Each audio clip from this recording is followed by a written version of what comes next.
চলুন। হ্যাঁ ম্যাডাম, বসুন। না দাদা থাক, আপনি ক্যান্সেল করে দিন। কিন্তু ম্যাডাম কেন? আরে ম্যাডাম,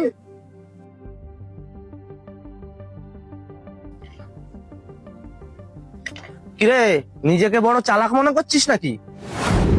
আমি সব দেখে নিয়েছি, কিন্তু আমি তোর সাথে যাব না। এনে তোর রাইড ক্যান্সেল করে দিয়েছি, তুই যা এখান থেকে এখন। যত সব, দিনটাই খারাপ যাবে আমার। আমার সাথে কি হচ্ছে? একেতে রোজা রেখেছি, তার উপরে সকাল থেকে শুধু রাইড ক্যান্সেলই হয়ে যাচ্ছে। তারপরে পেট্রোলও ভরালাম ফুল ট্যাঙ্কি। আগে যদি জানতাম জুম্মার দিনে এরকম হবে, তাহলে তো বাড়ির থেকেই বেরোতাম। কি করি এবার? তার উপরে সন্ধ্যাবেলা আবার ইফতার রয়েছে। বাড়িতে গিয়ে আম্মিকে যে কি বলবো? হে খোদা, এবার তুমি ভরসা। যাক, আর একটা রাইড বুক করেছে, জানি না এটা আবার ক্যান্সেল করে দেয় কিনা।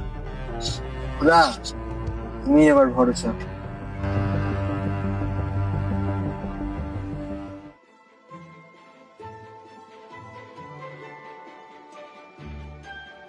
ম্যাডাম, আপনি বুক করেছিলেন? হ্যাঁ আমি বুক করেছি, কিন্তু তুমি টুপিটা খুললে কেন? কিন্তু ম্যাডাম, আবার কিন্তু কেন ভাই? টুপি হচ্ছে মাথায় পরার জন্য, ওটা কি হাতে রাখার জন্য? ওটা মাথায় পরো। হ্যাঁ ম্যাডাম, কিন্তু এটা পরলে আপনার কোনো অসুবিধা হবে না তো?